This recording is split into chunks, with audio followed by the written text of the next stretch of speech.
Hey guys, so today we're going to be covering how you can implement chaining into your methodology for implementing AI. So this is basically kind of like another way of, I guess, like breaking down a prompt into smaller steps. So instead of using a big gigantic prompt for just one task, instead you just send in one message and then in the back end you have different functions for each step. So this is really important because it helps to reduce like the messiness and inconsistency that you get when you're only implementing just one gigantic prompt, because you can get a lot of variability within the answer that you receive from the AI. And if you're trying to implement this into a business where, maybe you're trying to use it as like a voice agent or like a DM agent for a specific business, you want your answers to be very consistent to the customer, right? You don't want to have the AI give like a really completely different answer when they're trying to get to know like the different services that you offer, something like that.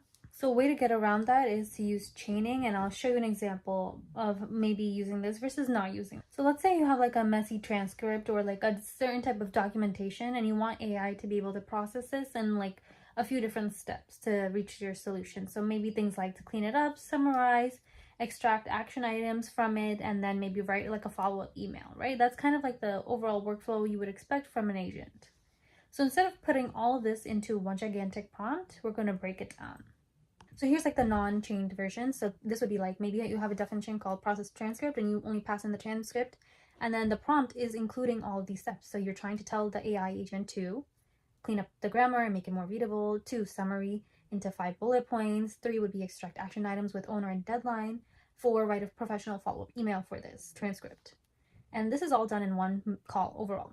This is usually not the greatest solution when you're talking about overall systems design, because you want your actions to be smaller and more reusable overall in the code base, right? You don't want a gigantic function ever. That's really not what you want for better coding practices. So a lot of the common downsides for having just one function is that it's very hard to read what it's doing, to like a new developer. It's hard to get onboarded in general. Having a huge function that does multiple steps is even harder to process.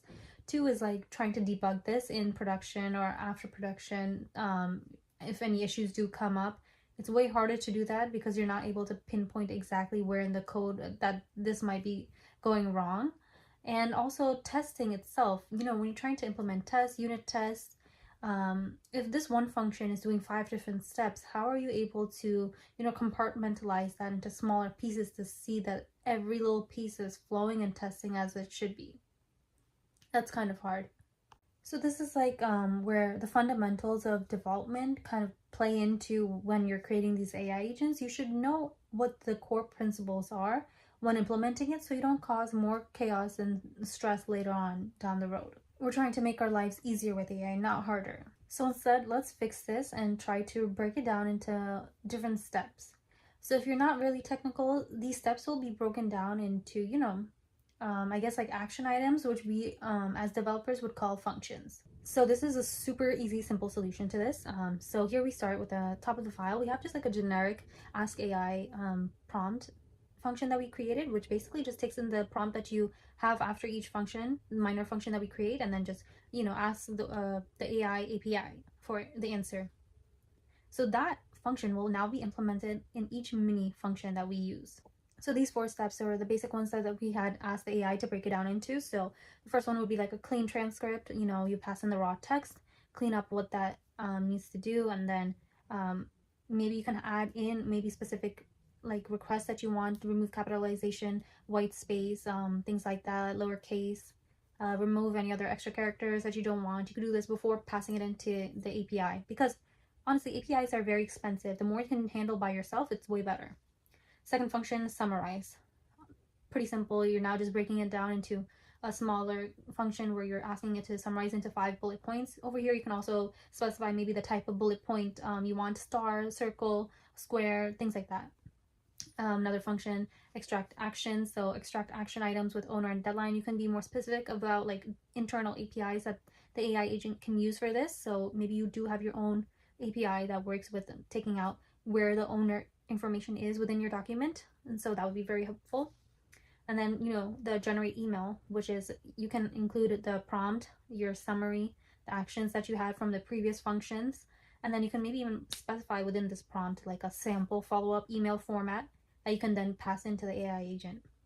So putting all this together, we would have the full pipeline that just takes in the transcript object, but it takes in this transcript object and just breaks it down function by function.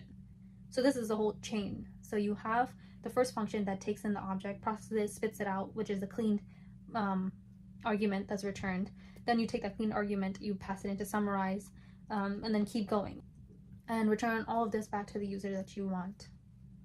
And this is a way better way of implementing AI, because now you can break down exactly where an error might occur, or what exactly is going on with the AI agent, and tweak it in that little small area instead of having to rely on this gigantic prompt, because there are a lot of variables. The more variables you introduce, there's a lot more uncertainty that can affect the answer that you get from the AI agent. And when you're working in a business setting, you kind of want to have all your customers receive the same answer that they would need to get from when asking the AI. I would add a lot of none exception edge cases. So when you are processing summarize cleaned, if cleaned is if it's none or null, what would happen then? Do you just pass through it in the function? If you go back to the summarize, if you just pass in an empty text value, are you still going to process it into the AI agent? Because that's an extra API call. So if you're trying to cut back on overall costs, which everyone's talking about with AI becoming more and more expensive, this is something you can implement too.